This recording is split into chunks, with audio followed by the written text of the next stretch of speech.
राम राम राम हरे हरे, हरे कृष्ण कृष्ण कृष्ण हरे हरे, हरे राम राम राम हरे हरे, हरे कृष्ण कृष्ण कृष्ण हरे हरे, हरे राम राम राम हरे हरे, हरे कृष्ण कृष्ण कृष्ण हरे हरे, हरे राम राम राम हरे हरे, हरे कृष्ण कृष्ण कृष्ण हरे हरे, हरे राम राम राम हरे हरे, हरे कृष्ण कृष्ण कृष्ण हरे हरे, हरे राम राम राम हरे हरे, हरे कृष्ण कृष्ण कृष्ण हरे हरे, हरे राम राम राम हरे हरे, हरे कृष्ण कृष्ण कृष्ण हरे हरे, हरे राम चला मंडळी. राम राम हरे हरे, हरे कृष्ण कृष्ण कृष्ण हरे हरे, हरे राम राम राम हरे हरे, हरे कृष्ण कृष्ण कृष्ण हरे हरे, हरे राम राम राम हरे हरे, हरे कृष्ण कृष्ण कृष्ण हरे हरे, हरे राम राम राम हरे हरे, हरे कृष्ण कृष्ण कृष्ण हरे हरे, हरे राम राम राम हरे हरे, हरे कृष्ण कृष्ण कृष्ण हरे हरे, हरे राम राम राम हरे हरे, हरे कृष्ण कृष्ण कृष्ण हरे हरे, हरे राम राम राम हरे हरे, हरे कृष्ण कृष्ण कृष्ण हरे हरे, हरे राम राम राम हरे हरे, हरे कृष्ण कृष्ण कृष्ण हरे हरे, हरे राम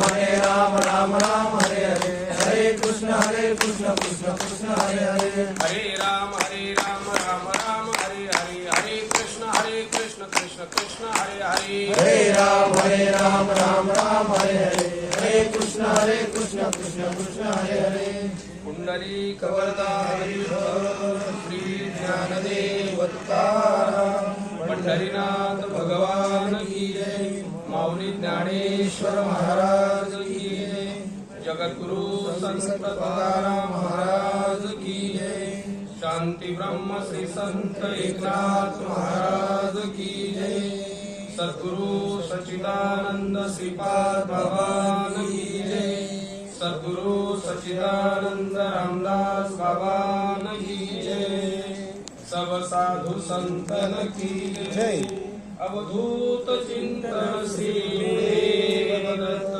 गोपाल कृष्ण भगवान की जय।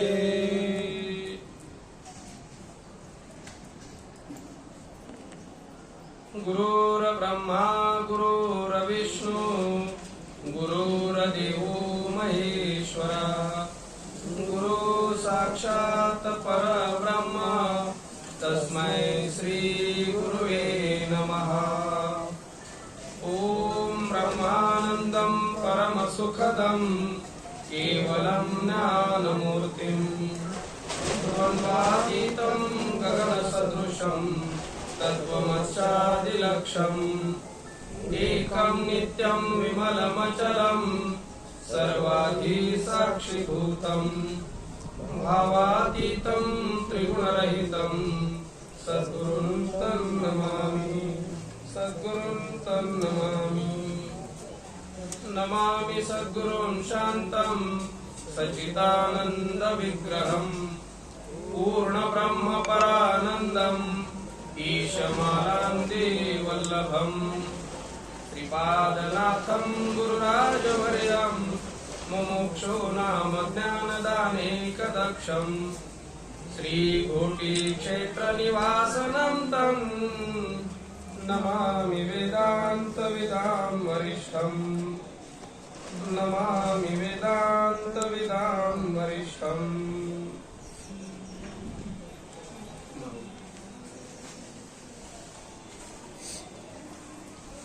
पंढरीश्वर महात्मा पांडुरंगाच्या चरणी नतमस्तक होऊन माझे सद्गुरुनाथ सच्चिदानंद श्रीपाद बाबांच्या चरणी नतमस्तक होऊन त्यांच्या चरणांचा आश्रय करून परम आदरणीय गुरुवर्य चकवे बाबा, पडतरे बाबा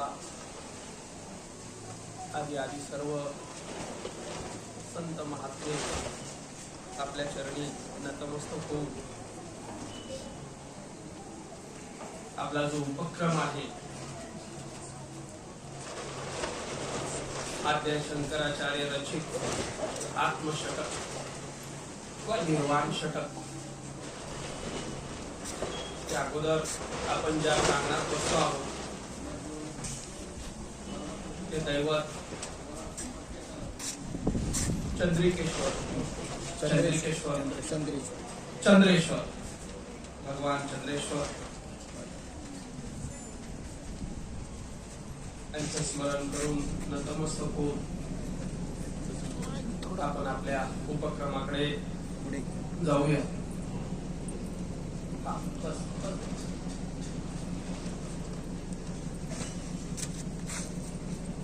आद्य शंकराचार्य रचित आत्मषटक, बस त्याला निर्वाण षटक असं सुद्धा नाव आहे.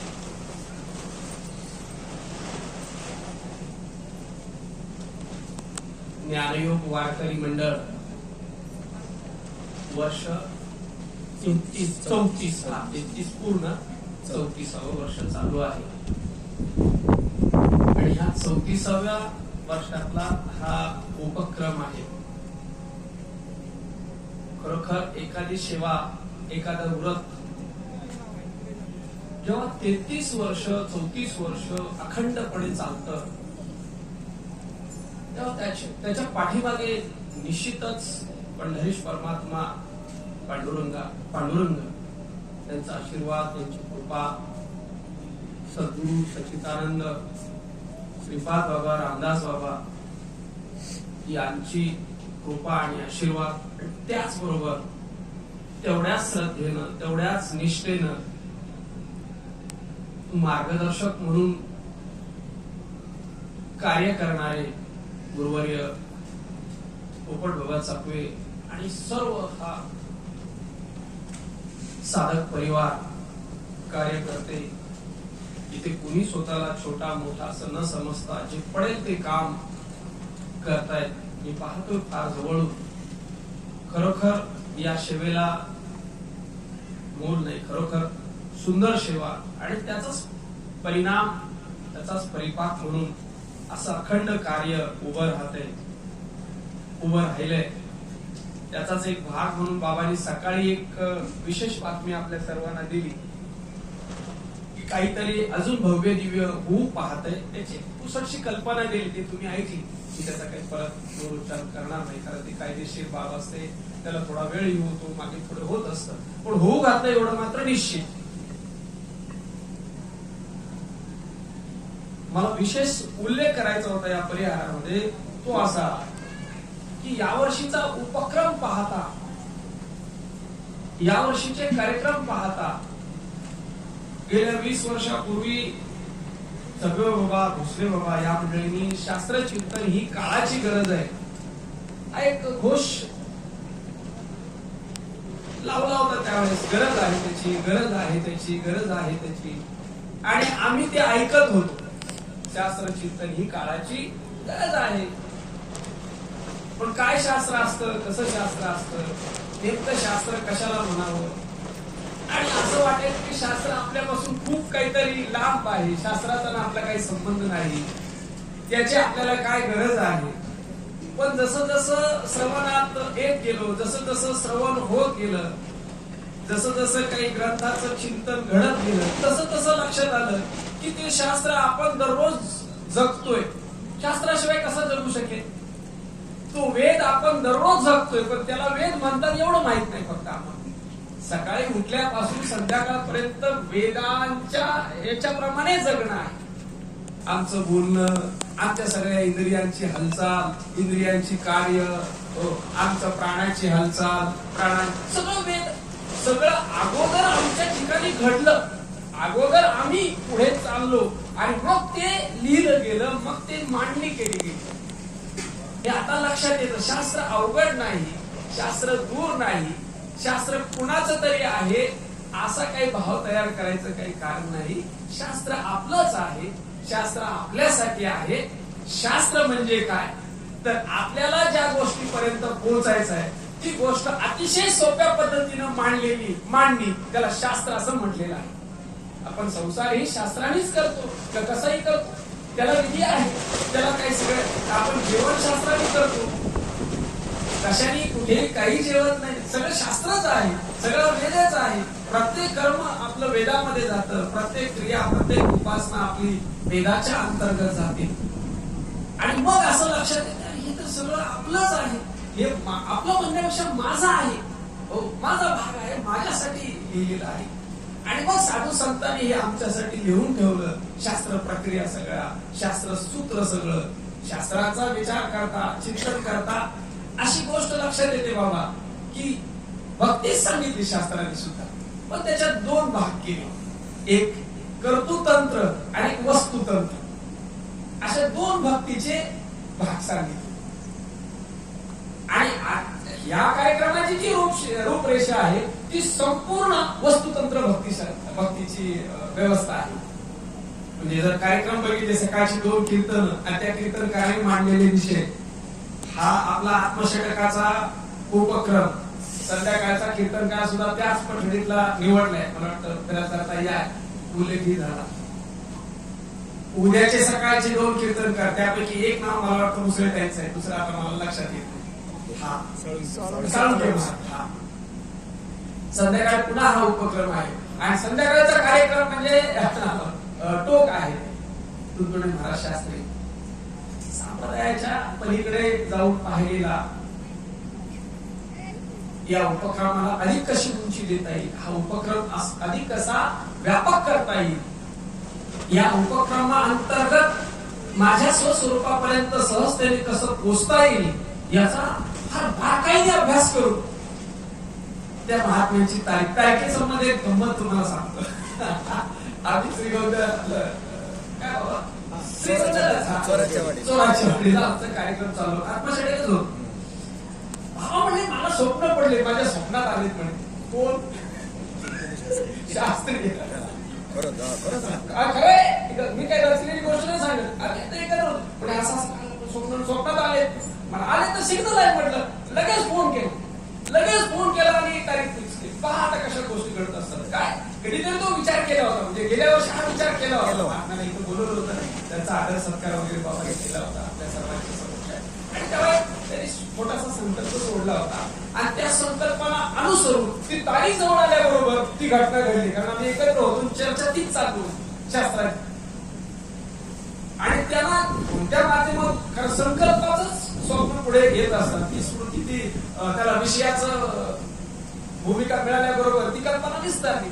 आणि मग त्याला स्मरण झाला, असा संकल्प केला होता. ते उठल्याबरोबर त्यांनी काम केलं. अशी ती घडलेली गोष्ट आहे. सुंदर आहे, ऐकण्यासारखं चिंतन आहे. आणि परवा सकाळी तशाच त्याच पद्धतीचे वक्ते आहे. हे ठेवण्या पाठीमागे काय, वस्तुतंत्र भक्ती आणि कर्तृतंत्र भक्ती ही लक्षात घेतली पाहिजे.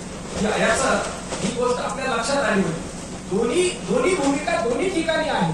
कर्तृतंत्र म्हणजे काय तर कर्म उपासना ही कर्तृतंत्रात मोडते. सगळे उपक्रम या मग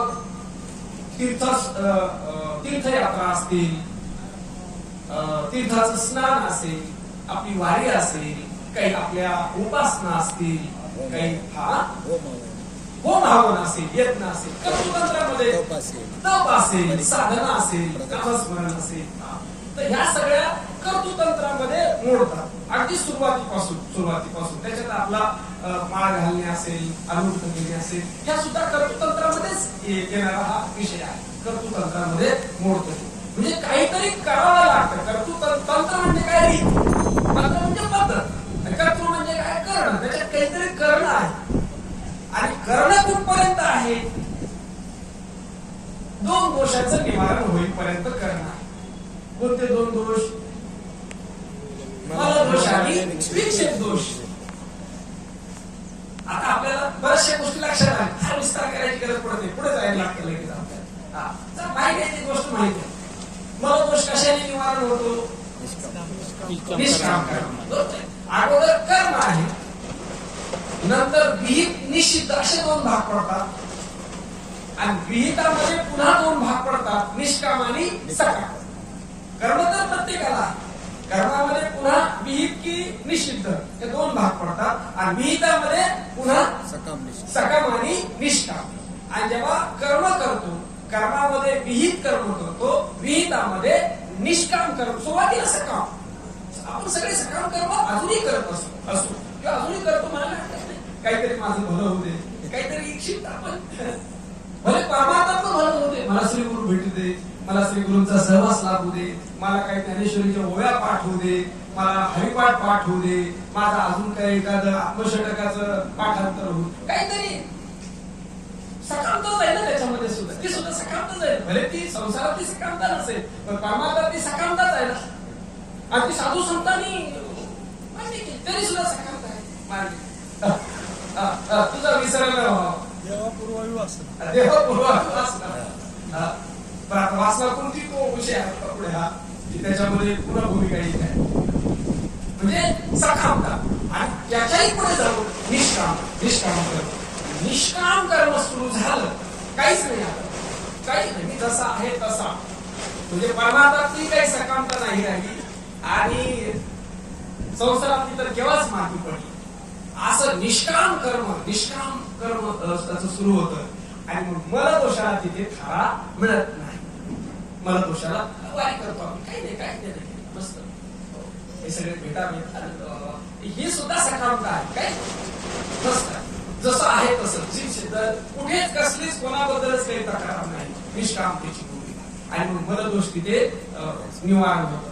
मलदोष निवारण झाला की अंतःकरण शुद्ध अंतःकरणासाठी मलदोष निवारण गरजेचं आहे, आणि मलदोष निवारण्यासाठी निष्काम कर्माची गरज आहे. निष्काम कर्माच्या विहित असलं पाहिजे का, निष्काम असून निषिद्ध असेल, काय कारण नसताना दोघा तिघांना मारलं, काहीच कारण नाही, निष्काम मला काय नको, निषिद्ध आहे ना, पापात म्हणून भाग होईल ना, अधिक का अशुद्धता होईल ना, तसं नाही चालत. निष्काम कर्माने शुद्ध होतं अंतःकरण, आणि शुद्ध अंतःकरण आहे.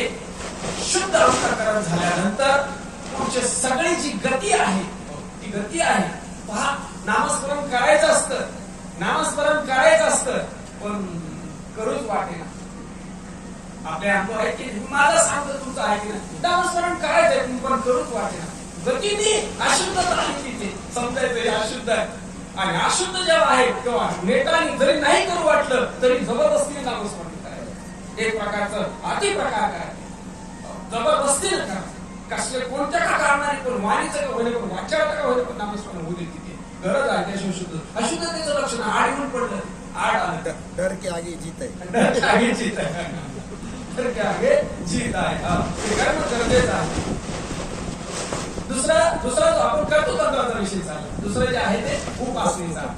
कर्तृतंत्रामध्ये उपासना सुद्धा, उपासनेमध्ये सुद्धा ध्यान आहे, धारणा आहे, वेगवेगळे उपास तापास आहे, वेगवेगळ्या ठिकाणी आपण जातो, तिथे काय व्रत करतो आपण, त्याच्या पाठी वेगवेगळी व्रत आहे, त्याच्यात अनेक प्रकार आहे, वेगवेगळ्या कारणासाठी केली, त्याच्यामध्ये सुद्धा हीच भूमिका आहे.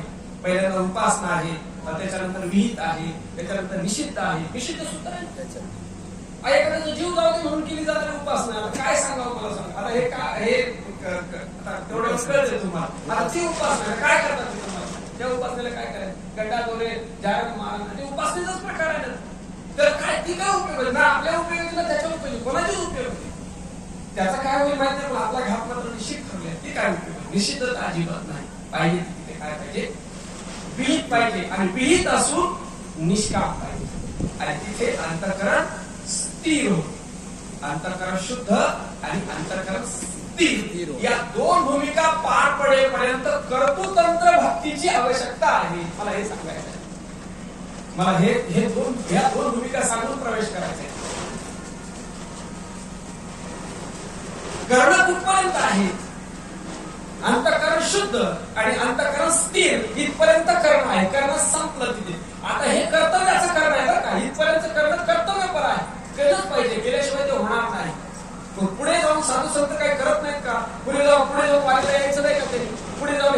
करायचे नाहीत का त्यांनी?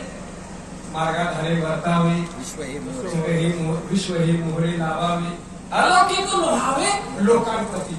कार्य तेच राहतं, क्रिया तेच राहते, हो मेळावे तेच राहतात, वाणी तेच राहते, उपास तपास तेच राहतात, पण कर्तव्य नाही, अट्टहास नाही, दुराग्रह नाही, काही नाही. होते, ठीक चाललंय, ठीक आहे. जे प्राप्तार्थ झाले हा?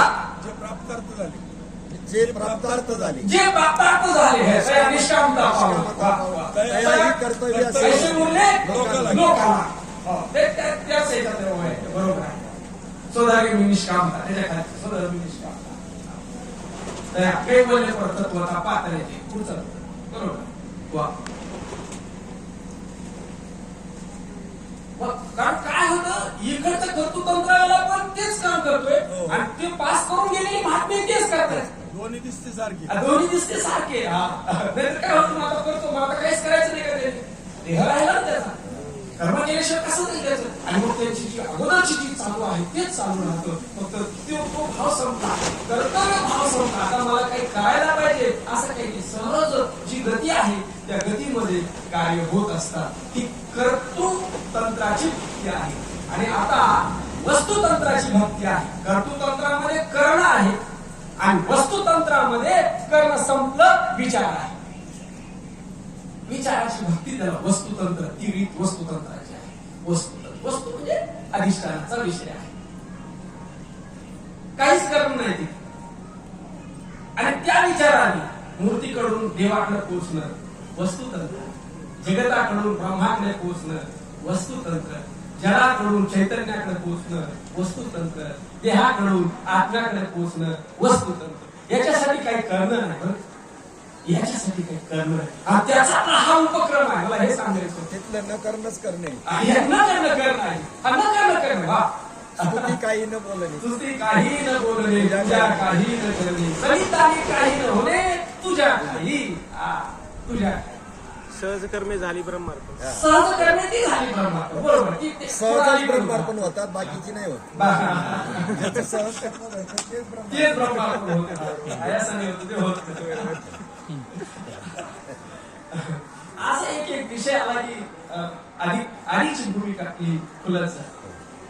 आणि मग आता आपल्या ठिकाणी थोडा विचार करायचा, आपल्या ठिकाणी वस्तुतंत्र भक्तीला सुरुवात झाली का अजून कर्तृतंत्राचीच कर्तव्यता उरलेली आहे? ज्याचा त्याचा स्वतंत्र विषय आहे, ज्याची त्याने. मग ज्याचा अजून उरलेला तो म्हणतो हे कशाला आणलं आणखी मध्ये, हे ह्याचं काय गरज आहे? त्याची चूक नाही. मी काय सांगतो, त्याची चूक नाही, त्याची भूमिकेचा, त्या भूमिकेचा तो त्या भूमिकेचा तो म्हणतो ह्याची गरज नाही.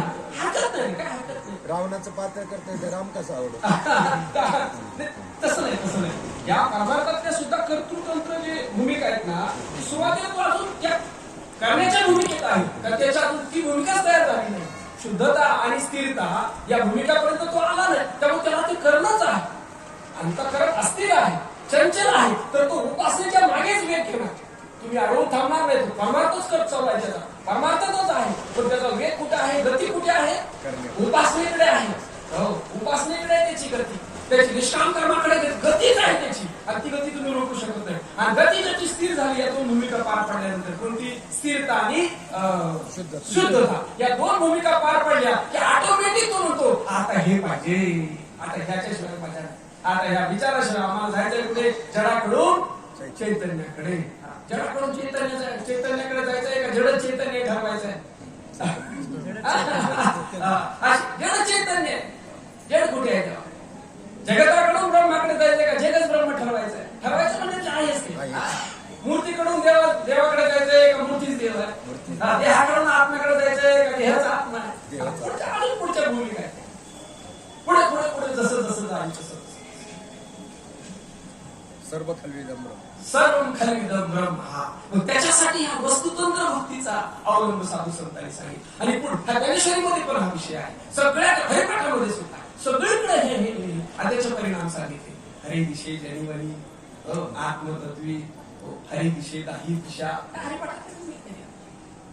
एकाकार झाले जीव शिव दोन्ही, एक हरी आत्मा जीव शिव. जीवपणा घालवला, देहपणा घालवला, आला त्या भूमिकेवर. वस्तुतंत्राच्या साह्याने कर्तृतंत्र संपलं. मग आपल्या अंतःकरणाची भूमिका जशी असेल, ती गती जशी असेल, तसा तो ते श्रवण करेल. आम्ही हट्ट करून चालणार नाही. आम्ही त्यांना काही त्या उपक्रमाला, त्या कर्त्याला किंवा त्या करण्याला निषेध करायचं काही कारण नाही, आणि त्यांनी याचा निषेध करायचं काही कारण नाही. आपापली गती आहे, आपापल्या अंतःकरणाची पारमार्थिक स्थिती आहे, ती त्यांनी ओळखायची आणि त्या त्या ठिकाणी जाऊन बसून आपला कार्यभाग ओळखायचा. दहावीतल्या मुलाला बालवाडीतून बसून काय उपयोग होईल मला सांग? ते आधी बसणारच नाही, आणि बसलं तर विनियोग काय नाही. बरं, त्याच्यापेक्षा अजून उपकार केला एखाद्याला, बालवाडीतल्या लागून 10वीत दिसतो, ते काय होईल? ते थोडा बसेल आणि जाऊ दे म्हणेल बाहेर, आणि जाऊ नाही तिथं रडण्याशिवाय राहणार नाही. आहे तर बसलेला फळमा केल्याशिवाय आणत काय. तेव्हा असं कुठे असतं का? आम्हाला तिकडे अंडे खायला देतात, भात खायला देतात, चॉकलेट देतात, हिथं नुसतं बसवले, काय सांगतात ते कळेल. आता त्याला एक सामाजिक समीकरण काय कळेल, एक सर माहिती काय कळेल, ते कंटाळून जाईल ना. त्याची गती नाही, कारण थोडं बाकी राहिलं बदलं त्याचं. हा कर्तृतंत्र आणि वस्तुतंत्र, आणि महात्म्याने हे जाणून हे उपक्रम जाणीवपूर्वक तसे वक्ते, जाणीवपूर्वक तसे उपक्रम निवडले का? कारण आता गरज आहे. प्रबोधाचं चिंतन झालेली मंडळी आहे, प्रबोधाचं चिंतन करणारी मंडळी आहे. आता त्यांना ध्यास लागलेला आहे, आता त्यांना ध्यास लागलेला आहे. हे अडथळे त्यांना टोचायला लागलेला आहे. त्याच्या ठिकाणी असलेले अडथळे त्यांना टोचायला लागले, अडथळे कळाले बी आणि ते त्रास बी द्यायला लागले, आणि ते त्याला निवारण करावं असं वाटायला लागलं. कोणते अडथळे? मन बुद्धी अहंकार चित्तानिनाहम, न च श्रोत्रे जिह्वे न च घ्राण नेत्रे, न च व्योम भूमि न तेजो न वायु, चिदानंद रूपः शिवोऽहं शिवोऽहं, न च प्राणं संज्ञा न वा पंचवायु, न वा सप्तधातु न वा पंचकोश, न वा पाणिपादो न चोपास्तु पायो, चिदानंद रूपः शिवोऽहं शिवोऽहं. न मे द्वेष रागे न मे लोभ मोहे, मदा नैव मे नैव मात्सर्य भावो, न धर्म न चार्थ न मोक्ष न कामो, चिदानंद रूपः शिवोऽहं शिवोऽहं. न पुण्य न पापं न सौख्य न दुःखं, न मंत्रो न कीर्ता न वेदा न यज्ञ, अहं भोजनं नैव भोजन भोक्ता, चिदानंद रूपः शिवोऽहं शिवोऽहं. न मे मृत्यु शंका न मे जाति भेद, पिता नैव मे नैव माता न जन्म, न बंधु न मित्र न गुरु नैव शिष्य, चिदानंद रूपः शिवोऽहं शिवोऽहं. अहं निर्विकल्प निराकार रूपो, विपुलव्याप्य सर्वत्र सर्व इन्द्रियाणि, सदा मे समत्वं न मुक्तिर्न बन्ध, चिदानंद रूपः शिवोऽहं शिवोऽहं. या चिंतनाचा 2 दिवसाचा आपला प्रतिपाद्य विषय आहे. आम्हाला ओढ लागली, आम्ही चिंतन केलं प्रबोधाचं, आम्ही चिंतन केलं श्री गुरुंनी दिलेल्या बोधाचं. मी कोण आहे आणि मी कोण नाही, बस या 2च मुद्द्यावर चिंतन. मी आहे कोण आणि मी नाही कोण, हेच चिंतन करायचं. दुसरं काही चिंतनाला आपला विषय नाही. त्या ग्रंथाचा प्रतिपाद्य विषय आहे. मी कोण आहे आणि मी कोण नाही, बस. मी कोण नाही आणि नाही काही बाहेरचं नाही, मी इथलाच आतलाच मी कोण नाही आहे. मी आहे मी हा कोण करावा विचार. हा पुढे मने ज्ञानेश्वर निवृत्तीचा निवृत्तीचा काय, निवृत्तीचा काय जेवढा आपला सांगा तेवढं समजा. निवृत्तीचा काय? हा अधिष्ठान, हा श्री गुरु तत्व. निवृत्तीचा म्हणजे आकाराचा, नामरूपाचा नाही, त्या तत्वाचा. म्हणजे ज्ञानेश्वर मी कोणाचा आहे? मी त्या तत्वाचा आहे. मी कोण करावं? मी कोण आहे? तर मी तत्व स्वरूप आहे. मी स्वयं प्रकाश सच्चिदानंद साक्षी आहे. आणि ही गोष्ट प्रकर्षाने कळावी, बोधावी, जी आम्हाला प्राप्त आहे. प्रकर्षाने ती गोष्ट लक्षात यावी आणि ती गोष्ट, त्या गोष्टीवर आलेले पडदे आम्हाला कळावे. ते पडदे पडलेले आहेत आणि पडद्याचं चिंतन केलेलं आहे. पहिला पडदा पहिला पडदा हे दृश्य दिसतंय, हे जे दिसतंय ना दृश्य, त्याचा पहिला पडदा पडलेला आहे. हे जाऊ देत नाही तिथे आम्हाला तिथपर्यंत. हो. दुसरा पडदा पडला आमच्या नावाचा. हो, नावाचा. काही नावाच्या ठिकाणी थांबलेले आहे, काही गावाच्या ठिकाणी थांबलेले. दृश्य म्हणजे गाव. काही गावाच्या ठिकाणी थांबले, काही नावाच्या ठिकाणी थांबले, काही जातीच्या ठिकाणी थांबले आणि काही रूपाच्या ठिकाणी थांबले. फोटो मध्ये थांबलेले आहे. फोटो असावेत की नसावे याबद्दल वाद नाही, त्याच्या ठिकाणी असलेल्या आसक्तीबद्दल वाद आहे. ती काय करते ते मी नाही, त्याला समजलं. त्याचे 1000 फोटो छापले तर काय प्रॉब्लेम आहे? त्याने त्याच्यात अडकू नाही, माझा का छापला नाही किंवा माझा छापलेला बरा दिसतो का एवढा विषय झाला. असं नका. कोण आहे ना ते काय करणार? कोणीशिवाय कसं झालं मला सांग. कोण म्हणतो? कोण म्हणून असं नका. असतं रूपामध्ये अडकला, नावामध्ये अडकला, त्याच्यानंतर इंद्रिय आणि इंद्रियांच्या विषयामध्ये अडकला, डोळा आणि डोळ्याच्या रूपामध्ये अडकला, कान आणि कानाच्या शब्दामध्ये अडकला. हो, त्याच्यानंतर जीभ आणि रसनेमध्ये अडकला, नाक आणि गंधामध्ये अडकला आणि त्वचा मन आणि स्पर्शामध्ये अडकला. हा पडदा पडला. प्राणाचा पडदा पडला आणि त्याच्या खाली मनाचा पडदा पडला. मनाच्या अगोदर बुद्धीचा पडदा पडला, बुद्धीच्या अगोदर चित्ताचा पडदा पडला आणि चित्ताच्या अगोदर अहम आकाराचा पडदा पडला. एवढ्या पडद्याने झाकलंय आणि एवढे सगळे आमच्यावर आहे, एवढे सगळे माझ्यावर आहे आणि याला माझ्याने या सर्वांनी मला झाकले आणि या सर्वांना मी प्रकाशित केले. विषय थोडा लक्षात काय गेलो आपण.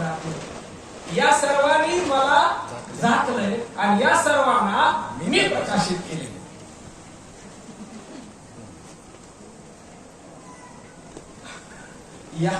या सर्वांनी मला झाकलंय आणि या सर्वांना मी प्रकाशित केले. हे सर्व प्रकाशे विन प्रकाशे ईश ते विन ईशू प्रकाशे विन प्रकाशू आपणच अवकाशू वसवित असे. स्वादे चाकी जसे स्वादू, नादे ऐकी जसे नादू, आनंदाची घेत असे आनंदू, भोगी जत असे. आनंदाची भोगीत असे. हा, आनंदाची आनंदू भोगीत असे. बरोबर. विश्रांतीचा विश्राम, पुरुषोगा पुरुषोत्तम, अशा त्या चिंतन आहे. त्या 15व्या अध्यायाच्या ओव्या शेवटच्या श्लोकाच्या. पण ही ओवी कशा तुम्ही अमृतानुभवाची भूमिका सांगितली, काय हरकत नाही. आपला विषय काय चालला होता की ज्याने मी झाकलोय त्याला मी प्रकाशित केले. मग जो प्रकाशित करतो आणि जो ज्याला झाकतो, ज्याने त्याला झाकला आणि जो झाकलेला आहे तो प्रकाशित करू शकतो का? थोडं लक्ष द्या. झाकला ही कल्पना आहे का वस्तूला झाकलेला आहे? कल्पना आहे. ढग काय सूर्याला झाकू शकतात? हा, वारा आबाळाची फेडी वाचवली सूर्याती न घडी, हातू बाबुळे धाडी न तोय न घडी. वारा ढग घालेल का सूर्याला थोडी तयार करेल का? कसं तयार करेल? हात शेवाळाला बाजूला करेल, पाणी कसं तयार करायचं? नाही. हे जे सगळे थर आहे, हे जे आवरण आहे, ही आवरण वस्तुतंत्र भक्तीने पार करायची आहे. चिंतनाने विचाराने पार करायचे आहे. आणि त्याचं जे चिंतन आहे ते या आत्मषटकामध्ये आहे. आद्य शंकराचार्य फार गोड चिंतन आहे आत्मचरित्राचं. कोणाच्या हातात पडलं तर निश्चित त्याचं चिंतन करावं. वयाच्या 3ऱ्या वर्षी त्यांची मातृभाषा लिहून काढली बाबा. ते लिहायला लागले. ते 4थ्या वर्षी गुरुग्रहात गेलेले आहेत चिंतनाच्या भूमीत. आणि 8व्या वर्षी संस्कृत मधले सर्व साहित्य मुखोद्गत आहे. आणि 8व्या वर्षी संन्यास घ्यायची भूमिका आईच्या समोर प्रकट केली. आईने सांगितलं नाही गोकुळता एक पोरगं शिवगुरु आणि विद्याराज मला वाटतं वडिलांचं आणि आईचं नाव आर्यंबा असं. ते सगळे शिवभक्तच होते. ते वडील गेलेले, आजोबाई अगोदरच गेलेले आणि आईला एकुलता एक मूल होतं. उशिरा झालेलं मूल तपश्चर्या असते आणि 8व्या वर्षी संन्यास घेण्याची भूमिका मांडली. आता कोणती आई देईल मला सांगा. आणि मग युक्ती केली आई देणार नाही. गुन्हा धुवायला आई नदीवरती गेली आणि मगरीनं पाय पकडला. माझा सगळी मुलं बाहेर पडून आली. हे ओरडायला लागली माझा मगरीनं पाय. आई ओरडत वाचवा वाचवा वाचवा. पण त्यांनी युक्ती केली मग आता मला मगरीनं पाय पकडल्या मी जाणारच आहे तर मला एवढ्यात तरी तू संन्यासाला परमिशन दे. मी सोडलं तर सोडलं मगरीने पाय. ते म्हणले ठीक आहे संन्यास घे पण सुखी राहा. मगरीने पाय सोडून दिला आणि बाहेर आला. तिथून घरी गेले नाही. तिथून घरी आईने काय फक्त मागून घेतलं मला जेव्हा आठवण येईल तेव्हा तुझा स्पर्श मला जाणवावा आणि माझ्या अंतकाळी तू हजर राहावा. हा ठीक आहे ते मात्र निश्चित करेल. आणि मग तडक संन्यास घेऊन गुरुच्या शोधात निघाले. श्री गुरुच्या शोधामध्ये नर्मदेला त्या काठावरती ओंकारेश्वरच्या तिथे आले आणि त्या काठावरती बाबाला ते स्थान निश्चित माहित असावं. त्या गुहेमध्ये हजारो वर्ष तपश्चर्या करत होते त्यांचे श्री गुरु. थोडासा एक विषय मध्ये आपण आपल्या त्याचं चिंतन करतो. आद्य शंकराचार्य कोणत्या संप्रदायाचे होते? मी प्रश्न साधतो उत्तर द्यायचं नाही. प्रश्न उपस्थित करतो पुढे जातो. माऊली कोणत्या संप्रदायाचे होते? बरं ते आपले आहेत की नाही माऊली? तुकोबराय कोणत्या संप्रदायाचे होते? नाथबाबा कोणत्या ते असते कुठून तरी ते त्याला एक ओळखपत्र असावं लागतं. पण ते ज्ञानेश्वरी कोणत्या संप्रदायाची आहे? गाथा कोणत्या संप्रदायाची आहे?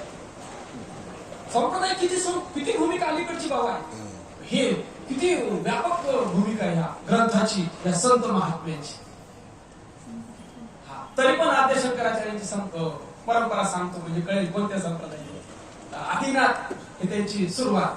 आदिनाथांनी अनुग्रह दिला, प्रबोध दिला ब्रह्मदेवा. आपला 2 नंबरचा प्रबोध कोणाला? ब्रह्मदेवा. तिथून लाईन फक्त थोडीशी ती वशिष्ठाकडे गेली आणि या त्रि ऋषींच्याकडे आली. इकडून आत्रि ऋषींचं सुरू झालं आणि तिकडे वशिष्ठाकडे सुरू झालं. वशिष्ठांनी शक्ती ऋषीला दिलं. शक्ती ऋषींनी पराशर ऋषींना दिलं. पराशर ऋषींनी व्यास महर्षींनी शुकमुनींना आणि शुकमुनींनी गौडपादाचार्यांना आणि गौडपादाचार्यांनी गोविंदाचार्यांना. तिकडनं मोजले तर गोविंद येथेपर्यंत येतात आणि इकडनं मोजले तर केरोबाबापर्यंत येतात. जरा बघितलं म्हणजे कुठपर्यंत येते बघावं. इकडनं मोजत आलो तर केरोबाबापर्यंत आले आणि इकडनं मोजत आलो तर गोविंदाचार्य. आणि गोविंदाचार्यांनी कोणाला दिलं? शंकराचार्य. आणि गोविंदाचार्यांनी कोणाला दिलं? गोविंदाचार्यांनी शंकराचार्य. कोणाला दिलं? मग आता श्रीपाद बाबांनी आद्य शंकराचार्य. पुरुषांची संख्या मोजा एक संख्या येते त्याच भूमिकेत येतात. अशी परंपरा एकच परंपरा आहे. परंपरा एक आहे, संप्रदाय एक आहे. बोध वेगळा असेल का? पण आपण चिंता बोध वेगळा असेल का? बरं कोणत्या संप्रदायात कोणत्या परंपरेतला बोध वेगवेगळा आहे. शब्द वेगळा असेल बरं का, हे मी मान्य करतो. शब्द वेगळा असेल का बोध वेगळा असेल? शब्द वेगळा असेल, बोध मात्र तोच आहे. आद्य शंकराचार्यांनी प्रगट केलेली बोधाची अक्षर. आद्य शंकराचार्यांचे 4 शिष्य मुख्य. एक सुरेशाचार्य दक्षिणेला बसले. पहिले मंडन मिश्रा. पद्मपादाचार्य पूर्वेला बसले. पहिले सदानंद. हस्तामला पृथ्वीधर पहिले ते पश्चिमेला बसले. आणि उत्तरेला तोटकाचार्य आनंदगिरी किंवा शंकरानंदगिरी असं त्यांचं पूर्व. असे 4 शिष्यांचे 4 दिशेला 4 मठाची स्थापना आहे. आजही आहे. उत्तरेचा मठ आहे बद्रीनाथला ज्योतिर्मठ. पश्चिमेचा मठ आहे द्वारकेला शारदा मठ, जाऊन बघू शकता. पूर्वेला मठ आहे जगन्नाथपुरी, गोवर्धन मठ आहे जगन्नाथपुरीला, जाऊन पाहू शकता. आणि दक्षिणेला आहे रामेश्वर शृंगेरी मठ. पूर्वेच्या मठामध्ये प्रज्ञानंद ब्रह्म, प्रज्ञानंद हे महावाक्य, प्रज्ञानंद ब्रह्म हे महावाक्य, ऋग्वेद हा अभ्यासासाठी दिलेला आणि उपनिषद आहे ऐतरीय. ऋग्वेदा अंतर्गत ऐतरीय उपनिषदा अंतर्गत आलेला प्रज्ञानंद ब्रह्म हा बोध तिथं दिला जातो. त्याचाही अर्थ हो चेतन ब्रह्म हे, चेतनच ब्रह्म आहे असा प्रज्ञानंद ब्रह्माचा अर्थ होतो. एका दिशेला हे पूर्वेचं सांगितलं ना, पश्चिमेला सामवेदा अंतर्गत छांदोग्य उपनिषद आणि तत्वमसी जो आपला बोध आहे तो तत्वमसी. वह तुम हो, ते तू आहेस, तूच ते आहेस, तू आणि ते एक आहे, देवच तुम्ही आहात. श्रीपाद बाबा, श्रीपाद वाच.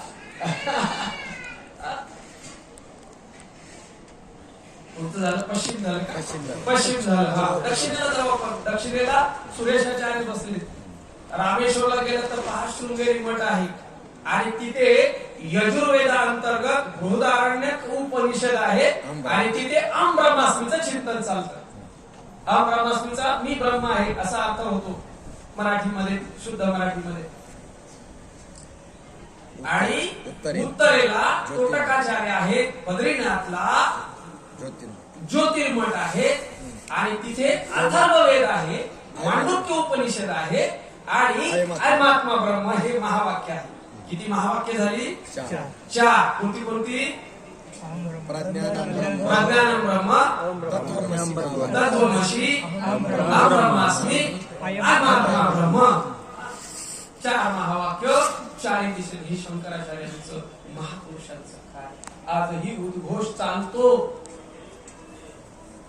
10 संन्यासी परंपरा दिलेली आहे त्यांनी. वन आहे, मला सहकार्य करा, वन आहे, अरण्य आहे, तीर्थ आहे, आश्रम आहे, बरोबर. पुरी, भारती, सरस्वती, पर्वत, गिरी, पर्वत आणि सागर. किती झाले? एकूण 10 झाले. मोजले का? परत मोजा. वन, अरण्य, तीर्थ, आश्रम, पुरी, सरस्वती, भारती किंवा पुरी, भारती, सरस्वती आणि गिरी, पर्वत आणि सागर. 10 झाले. वेळ लागेल काय ते बारीक क्लिष्ट आहे तर लक्षात राहत नाही कधी. 10 दिशेला हे चालतं. मग आपण 10 दिशेच्या वेगळ्या आहोत का? आपल्याला जो दिलेला बोध आहे तोही असाच अनादिकालच्या परंपरेतून चालत आलेला बोध आहे. हे आद्य शंकराचार्य, असे आद्य शंकराचार्य आपल्या श्री गुरुंना शोधायला गेले नर्मदे काठावर. हो काय सांगत पहा, श्री गुरु ज्या दिशेला बसलेले आहेत ती दिशा त्यांना कळाली होती, जिथे बसलेले आहेत ते ठिकाण त्यांना कळालं होतं. बरोबर त्याच दिशेनं जर केरळ पुणे कानडी गाव त्यांचं, त्या गावापासून सरळ चालत नर्मदेच्या ठिकाणी ओंकारेश्वरला आले. ओंकारेश्वर सरळ त्या वेळेपर्यंत हजारो वर्ष बसले होते. कुणाच्याही यांनी समाधी उतरत नव्हती बाहेर. 1000 वर्ष बसले होते, कधी येतील समाधी आले नाही. आणि यांना पाहिल्याबरोबर यांनी विनंती केल्याबरोबर ते समाधीतून बाहेर आले आणि पहिला प्रश्न विचारला, तू कोण आहेस आणि मी कोण आहे? त्या प्रश्नाला दिलेलं उत्तर म्हणजे हे आत्मषटक आहे. मन बुद्धी अहंकार चित्तानिनाहम न च श्रोत्र जिह्वे न च गान नेत्रे न च व्योम भूमी न तेजो न वायू. कोण आहे मी? चिदानंद रूपः शिवोऽहं शिव. एवढ्यावर लक्षात घ्यायचं हे ईश्वर कोटीतले आहे, अवतारी आहे. जीव कोटी आणि ईश्वर कोटी.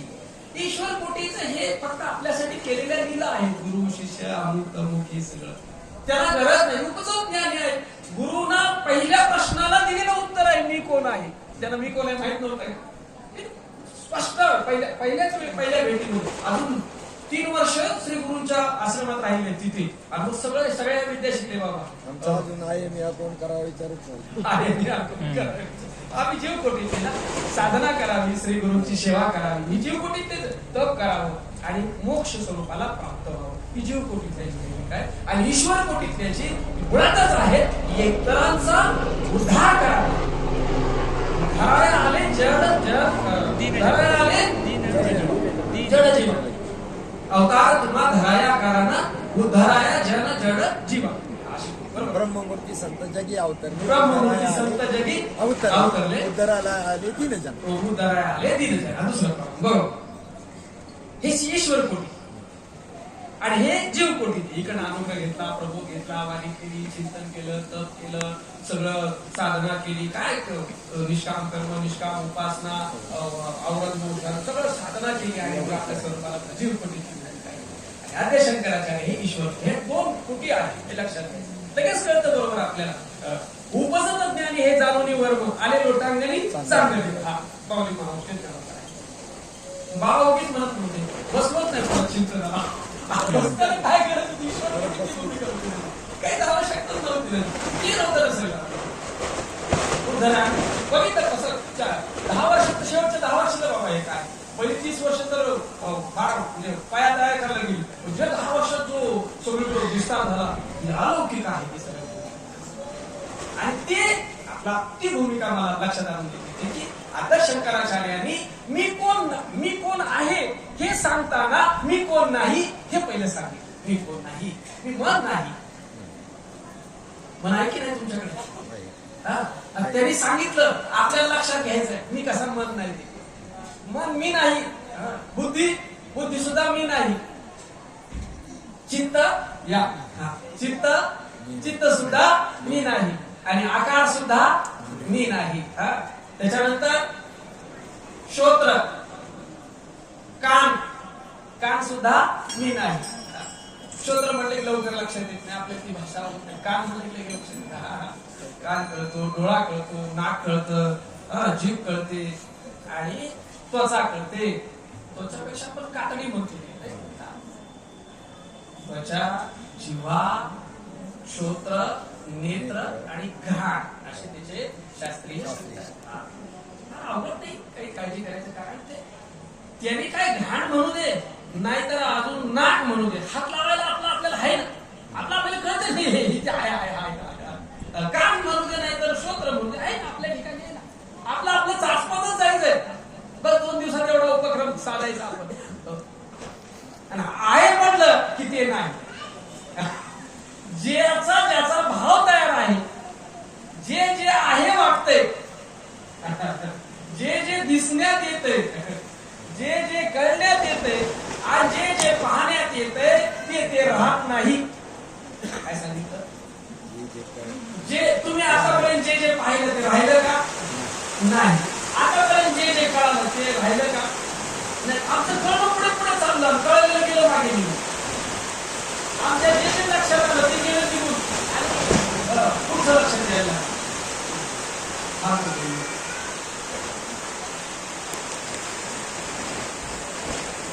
असं जाम जड झालं होतं. तर झोपेत उठवत नव्हतं. 2:45 तर झाले होते. धाव करत आलो. कारण तो परिणाम झालेलाच आहे. आपण जेवलो ना सगळे. ती गरमी होती, वातावरणाची गरमी होती. त्यांनी थोडा थंड केला. आता थोडी गती आपल्याला यायला लागली. बाबा ही वेळच अशी आहे ना जो झोपायची वेळ. तुम्ही जेव्हा चांगलं तुम्ही आम्हाला तिथे झोपवा. कुठे? इथे तिथं झोप घ्यायचे. निधे परवते निधे जनी जागृती केलो निधारणे तैसे केले गुणपणे ज्ञानदेव म्हणे बाबा. तिथं झोप लागली पाहिजे. मग स्वरूपाची झोप लागली. थोडासा आपल्याला हलवून जागर बसून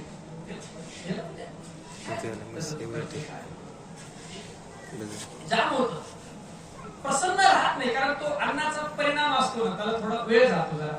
आणि जेव्हा अन्नाचा अंमल सोडतो तेव्हा बुद्धी अशी मागे सरते. बुद्धी मागेलीकडे बुद्धी मांदे मान्यता येते, सहजच येते. युक्त आहार घ्या असं म्हटलेलं आहे. पण आता आपला कुठे युक्त आहे? भूक लागली की काय तेच आमचं युक्त. जे समोर असेल ते युक्त.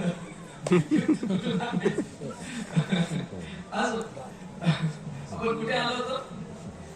जे दिसण्यात येतं जे जे पाळण्यात येतं जे जे पाळण्यात ते येतं पाहण्यात येते हे आपण नाही हा बरोबर. आता पंढरपूरला आले तर पहिल्यांदा जे पाहिलं ते आता राहिले का? नाही ते आता नवीन झालं सगळं. नवीन झालं आपणच म्हणतो काय आम्ही आलो तेव्हा हे काहीच नव्हतं सगळं नवीन झालं आणि अजून 10 वर्षानंतर हे काहीच नसणार दुसरंच नवीन झालेलं असतं. आता मुंबईत गेलेल्या लोकांची फार पंचायत होते बरं का. म्हणून हा ब्रिज नव्हता ब्रिज झाला हा आधी एकच ब्रिज होता म्हणजे ब्रिजवर दुसरा ब्रिज झालाय म्हणे आधी 2च होते म्हणे आता 3रा ब्रिज झालाय म्हणे. मुंबईत एवढी डेव्हलपमेंट जोरात चालू आहे ना बस बघायला अजिबात कळत नाही. जे जे पाहिलं ते राहत नाही निघून जाते.